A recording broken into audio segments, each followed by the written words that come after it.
A 5-2 record at the end of the first round, solo third place in the standings. Not bad at all really. For a team that didn't practice together and in fact hadn't been on the court yet until just a couple of months before the UAAP started, the record at the end of the first round was a very pleasant surprise. After losing to Ateneo, the Green Archers bounced back with a solid 75-66 victory over UST. The final score didn't quite reflect the game-long domination of the Green Archers, who came into the game with something to prove after getting routed in the previous game. They dominated the first 3 quarters before easing up at the end and allowing UST to gain some measure of respectability in the final quarter.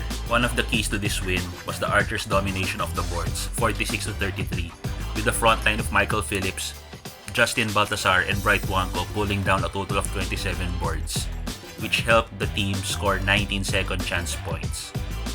The active defense also resulted in 11 steals, leading to 13 points off turnovers. Rookie Eman Calman made his debut in this game and announced his presence with 13 points in only 16 minutes of playing time, coming from a 3 of 6 shooting clip on triples and 2 of 4 on 2-pointers. Balti and Kurt Lohera shone when it counted, top scoring for the team with 20 and 15 points respectively. Against the UP Fighting Maroons, it was a seesaw game which the Archers could have won, but for a weak final quarter.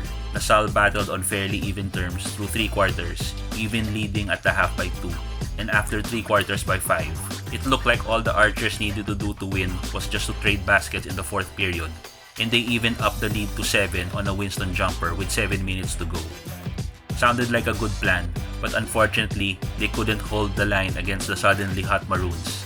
A 12-2 blast by UP saw the lead switch hands, 54-57. A basket by Michael Phillips and a tray by Deshaun Winston tied the game for the last time at 59 all with 2:05 to go. But a quick basket 4 seconds later by Xavier Lucero gave the initiative back to UP. A couple of turnovers and an inability to find the right play setup doomed the Archers as both teams missed multiple times to end the game. In hindsight, one of the key contributors to the final result was the Battle of the Rebounds, which the Green Archers lost 43-56. This gave UP 10 second chance points, and in a close game, those extra possessions can make the difference, and they did. With the loss, the Archers dropped to 3rd at 4-2. LaSalle's last game in the first round was against the hard-luck Adamson Falcons. For a while, it looked like the Archers would run away with the game as they got off to a fast start behind the hot hands of Evan Nele, who sank 3 early triples. Unfortunately, they were not able to make the shots the rest of the way, while Adamson managed to catch up after 10 minutes. The second quarter was like rush hour traffic, scoring spurts followed by scoreless stretches, stop and go. With Joaquin Manuel scoring 10 straight points, the Green Archers were able to build a 9-point lead in the 3rd period. But Adamson managed to catch up to trim the deficit down to 3, entering the final frame. Things weren't looking good as Adamson managed to catch up and in fact build an 8-point lead the halfway mark of the 4th. But an 11-2 run capped off by a Winston floater gave the lead back to LaSalle with under a minute left in the game. After a key defensive stop by Balti, Nele hit a clutch 3-pointer to give the team some breathing room. Game over? Not quite. The Falcons countered back with a 3 of their own to trim the lead back to 1. Manuel was tested from the foul line but managed to sink both free throws. Then Balti sealed the win with a block. Despite the win, Adamson had 42 boards to our 39. Not a big margin, but we tend to lose games in which we are out-rebounded. The Green Archers only had 9 assists in this game.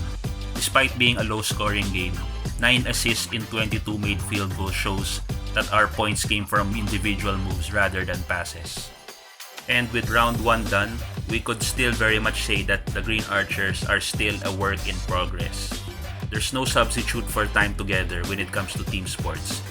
When the going gets tough, they have to lean on each other to know what everyone can and will do, and they can almost intuitively anticipate each other's move. Not there yet.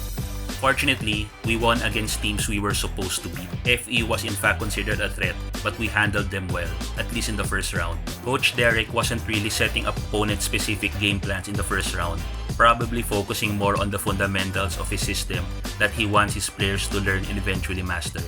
He's still teaching, and hopefully the boys are learning, and learning fast, because it's such a short tournament. The challenge for Pumaren and his assistants is to dissect the opponent's game and devise ways to throw them out of their comfort zone.